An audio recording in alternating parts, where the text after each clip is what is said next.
Doctor Sharanabasappa ಅಪ್ಪ 91 ವರ್ಷ ವಯಸ್ಸಾಗಿತ್ತು. ಲಿಂಗೈಕ್ಯರಾಗಿದ್ದಾರೆ. ವಯೋಸಹಜ ಅನಾರೋಗ್ಯದಿಂದ ಬಳಲ್ತಾ ಇದ್ರು. ಅಪ್ಪ ವಿಧಿವಶಕ್ಕೆ ಲಕ್ಷಾಂತರ ಭಕ್ತರು ಕಂಬನಿ ಮಿಡಿದಿದ್ದಾರೆ. ವಯೋಸಹಜ ಅನಾರೋಗ್ಯದಿಂದ ಬಳಲ್ತಾ ಇದ್ರು. ಕಳೆದ 3 ವಾರದ ಹಿಂದೆ ಖಾಸಗಿ ಆಸ್ಪತ್ರೆಗೆ ದಾಖಲಿಸಲಾಗಿತ್ತು. ಚಿಕಿತ್ಸೆ ನೀಡಲಾಗ್ತಾ ಇತ್ತು. ಆದರೆ ಚಿಕಿತ್ಸೆಗೆ ಸ್ಪಂದಿಸ್ತಾ ಇರಲಿಲ್ಲ. ಅಪ್ಪ ಅವರ ಕೊನೆ ಆಸೆ ಇತ್ತು.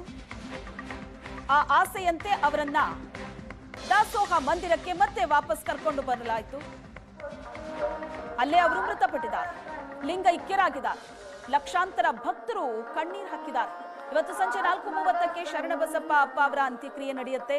ದೃಶ್ಯದಲ್ಲಿ ನೀವು ನೋಡ್ತಾ ಇದ್ರಿ ಯಾವ ಸಂಖ್ಯೆಯಲ್ಲಿ ಅವರ ಭಕ್ತರು ಬಂದು ಸೇರಿದ್ದಾರೆ ಅಂತ. ಮಧ್ಯಾಹ್ನ 2:30 ತನಕ ಸಾರ್ವಜನಿಕ ದರ್ಶನಕ್ಕೆ ಅವಕಾಶ ಇದೆ. ಅಂತಿಮ ದರ್ಶನ ಪಡಿತಾ ಇದ್ದಾರೆ. ಸಾವಿರಾರು ಜನ ಭಕ್ತರಿದ್ದಾರೆ. ಕಲಬುರಗಿಯ ಡಾಕ್ಟರ್ ಶರಣಬಸಪ್ಪ ಅಪ್ಪ ಅಗಲಿಕೆಗೆ ಭಕ್ತರು ಕಂಬನಿ ಮಿಡಿದಿದ್ದಾರೆ. ಕಣ್ಣೀರು ಹಾಕಿದ್ದಾರೆ. ಲಕ್ಷಾಂತರ ಭಕ್ತರು ಈಗಾಗಲೇ ಬೆಳಿಗ್ಗೆನಿಂದಲೂ ಕೂಡ ಅಂತಿಮ ದರ್ಶನವನ್ನ ಪಡಿತಾ ಇದ್ದಾರೆ. ಮಧ್ಯಾಹ್ನ 2:30ವರೆಗೆ ಸಾರ್ವಜನಿಕ ದರ್ಶನಕ್ಕೆ ಅವಕಾಶ ಇರೋದು. ವಿಜೇಂದ್ರ ಅವರು ಬಂದಂತಹ ದೃಶ್ಯ ನೀವು ನೋಡ್ತಾ ಇದ್ರಿ. ಅಂತಿಮ ದರ್ಶನವನ್ನ ಪಡೆಯೋದಕ್ಕೆ ಅಂತ ದೃಶ್ಯದಲ್ಲಿ ನೀವು ನೋಡ್ತಾ ಇದ್ರಿ. ಇವತ್ತು ಸಂಜೆ 4:30ಕ್ಕೆ ಅಂತ್ಯಕ್ರಿಯೆ ನಡೆಸಲಾಗುತ್ತೆ. ಸರ್ಕಾರದ ಕಡೆಯಿಂದ ಡಿಕೆ ಶಿವಕುಮಾರ್ ಭಾಗಿಯಾಗಲಿದ್ದಾರೆ. ಸಕಲ ಸರ್ಕಾರಿ ಗೌರವಗಳೊಂದಿಗೆ ಅಂತ್ಯಕ್ರಿಯೆಯನ್ನ ನೆರವೇರಿಸಲಾಗುತ್ತೆ ಸಂಜೆ 4:30 ನಂತರ. ಸಾವಿರ ಸಂಖ್ಯೆಯಲ್ಲಿ ಭಕ್ತರು ಬರ್ತಾ ಇದ್ದಾರೆ.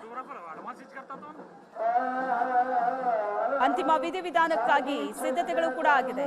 ಸಮಾಧಿಗಾಗಿ ನಿನ್ನೆ ತಡರಾತ್ರಿಯಿಂದಲೇ ಕೆಲಸ ನಡೀತಾ ಇತ್ತು. 8ನೇ ಪೀಠಾಧಿಪತಿಗಳು ಇವರು. ಇದಕ್ಕೂ ಮುಂಚಿನ ಪೀಠಾಧಿಪತಿಗಳ ಸಮಾಧಿ ಕೂಡ ಅಲ್ಲೇ ಇದೆ.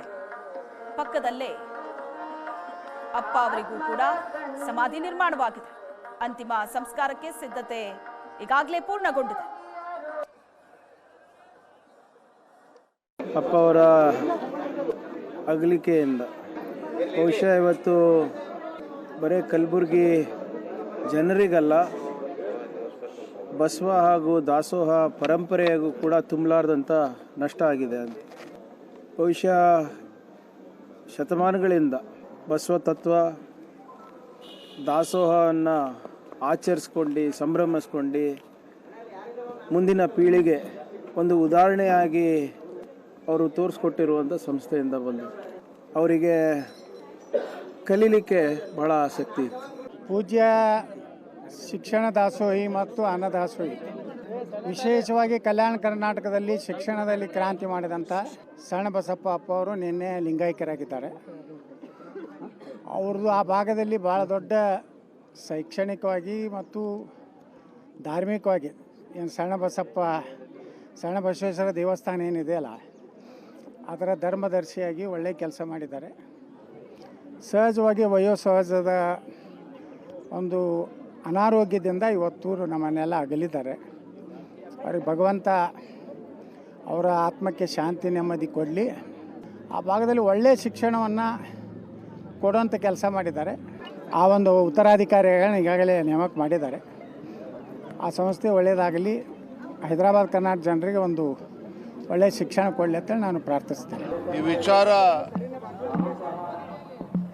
ತಿಳಿದ ಕ್ಷಣ ನನ್ನನ್ನು ಒಳಗೊಂಡಂತೆ ನಾಡಿನ ಲಕ್ಷಾಂತರ ಕೋಟ್ಯಾಂತರ ಭಕ್ತರಿಗೆ ಸಾಕಷ್ಟು ದುಃಖ ಉಂಟಾಗಿದೆ. ನಮಗೆಲ್ಲ ತಿಳಿದಿದೆ, ಇವತ್ತು ಅಪ್ಪರ ಒಂದು ನೇತೃತ್ವದಲ್ಲಿ ವಿಶೇಷವಾಗಿ ಕಲ್ಯಾಣ ಕರ್ನಾಟಕದಲ್ಲಿ ಅವರು ನಡೆಸಿದಂಥ ಶಿಕ್ಷಣ ದಾಸೋಹ, ಜ್ಞಾನ ದಾಸೋಹ ಈ ಭಾಗದಲ್ಲಿ ಒಂದು ಸಮಾಜದ ನಿರ್ಮಾಣಕ್ಕೆ ಅವರದೇ ಆದಂಥ ಒಂದು ಅಪಾರವಾಗಿರ್ತಕ್ಕಂಥ ಕೊಡುಗೆಯನ್ನು ಕೂಡ ನೀಡಿದ್ದಾರೆ. ಅಪ್ಪ ಅವರ